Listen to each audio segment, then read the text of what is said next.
안녕하세요. 건강정보를 전달하는 해니킴TV입니다. 오늘은요, 찜통 무더위 여름철 온열 질환 대처법 6가지라는 정보를 가져왔습니다. 무더위에 장마까지 겹치면서 고온 다습한 날씨에 불쾌 지수가 올라가기 십상이죠. 여름 땡볕 아래서 일을 하거나 야외에서 움직이는 경우 열사병 등 온열 질환을 조심해야 한다고 합니다. 온열 증상을 무시하고 방치했다가는요, 자칫 큰 사고로 이어질 수 있다고 합니다. 여름철 찜통 무더위 찾아오는 대표 온열 질환의 증상과 대처법 6가지를 함께 알아보도록 하겠습니다. 첫 번째, 열사병. 체온을 조절하는 중추신경계에 장애가 발생하면 생기는 증상이라고 합니다. 일시적으로 의식을 잃거나 심하면 홍수 상태에 빠진다고 합니다. 체온 조절 능력을 잃은 상태여서 땀이 나지 않고요. 환자의 피부는 건조하고 뜨겁다고 합니다. 보통 체온이 40도 이상으로 매우 높다고 합니다. 심한 두통이나 오한을 느끼고요. 호흡과 맥박이 약해진다고 합니다. 이럴 때 119에 신고를 하시고요. 환자를 시원한 곳으로 옮겨가지고 선풍기 등으로 체온을 낮춰줘야 된다고 합니다. 의식이 없을 때 물을 먹이면 위험하다고 합니다. 기억하세요. 두 번째, 열시신.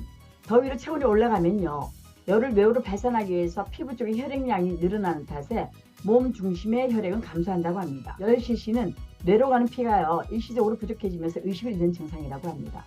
앉거나 누운 상태에서 갑자기 일어설 때 나타나기 쉽다고 합니다. 증상이 나타나면요, 시원한 장소로 옮겨 눕히되 다리를 머리보다 높게 둬야 된다고 합니다.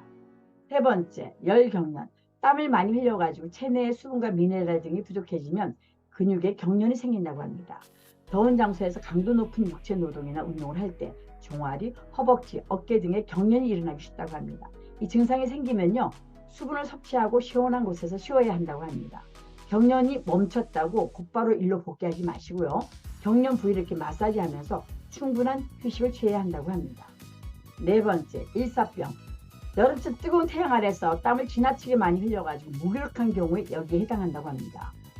의식은요, 있지만 체온이 섭씨 37도, 40도이고요. 두통, 어지럼증, 복통 등이 나타날 수 있다고 합니다.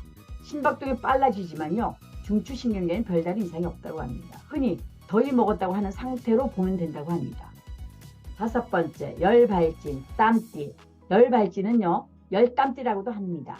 땀구멍이 막혀 땀이 제대로 배출되지 못하면요, 이 작은 발진이나 물집이 생기는데요, 목, 가슴, 사타구니, 팔 안쪽 등에 생기기 쉽다고 합니다.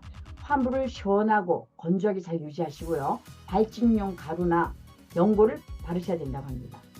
여섯 번째, 광각막염, 각막 화상. 각막 화상은요, 자외선에 눈을 지속적으로 노출한 뒤 눈에 화상을 입은 온열 질환이라고 합니다. 각막 상피 세포에 염증이 생긴다고 합니다. 눈이 시리고 아프면서 시야가 흐려지고요, 눈물이 난다고 합니다. 이럴 때 병원을 찾아가셔서 항생제, 항염제 등의 치료를 받아야 한다고 합니다. 선글라스, 모자, 양산을 쓰면 도움이 된다고 합니다. 이렇게 찜통 무더위 여름철 온열 질환 대처법 6가지에 대해서 알아봤는데요. 어떠세요? 꼭 지켜야 할 것 같죠? 오늘 내용 잘 참고하셔서 여러분 건강 잘 지키세요.